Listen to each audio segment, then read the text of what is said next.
Three moderate earthquakes shook Uganda's Albertan region a fortnight ago, causing little damage but raising concern about the quake-prone country's preparedness in the event of major seismic activity. According to Uganda's Department of Geological Survey and Mines in the Ministry of Energy and Minerals, the first of the three quakes with a magnitude of 5.2 occurred on the afternoon of 23rd September, while a second, measuring 5.4, occurred late in the evening on 24th September.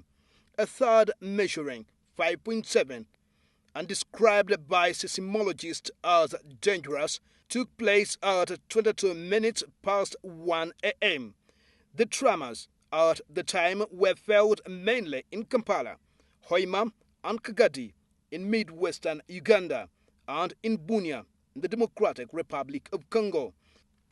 According to the European Mediterranean Seismological Center and Earthquake Report.com, experts say a quake of 5.7 magnitude is capable of considerable damage, especially in built-up urban areas. However, no major accidents were reported in the Lake Albert region, the epicenter of an earthquake. However, against these disasters, President Museveni has issued a directive to establish building structures that are non-earthquake resistant. But also we have been directed by the President to check all the houses, starting with Kampala, to see whether they are resistant to earthquakes.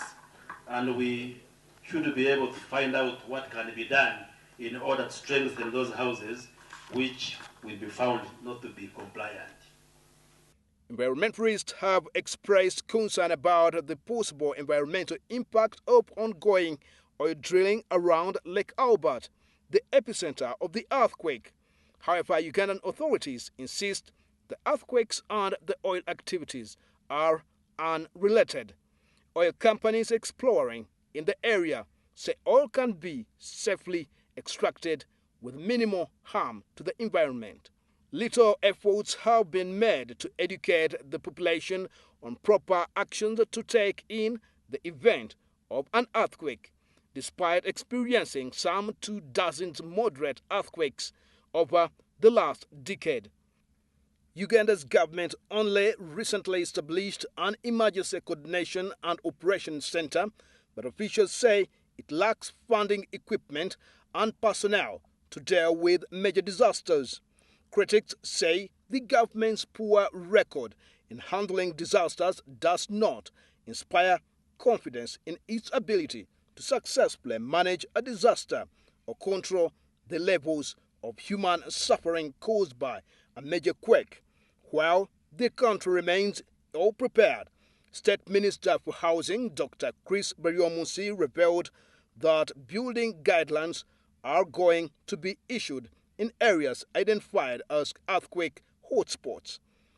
We are going to issue guidelines that define the housing standards which must be followed, particularly in those areas, so that whoever is putting up a house or any structure in those areas must be compliant with these guidelines.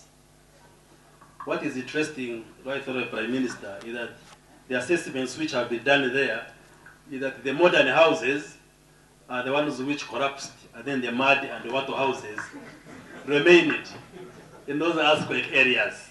But the government is going to issue guidelines defining standards in those areas. The UN's International Search and Rescue Advisory Group has standardized guidelines for search and rescue missions following disasters that may cause buildings to collapse. These provide advice on preparedness, response, and post-disaster activities. INSURAC recommends countries host awareness training courses for disasters managers at all administrative levels, but Ugandan officials say none of the country's officials have been trained. Sibasi, Television, Kampala.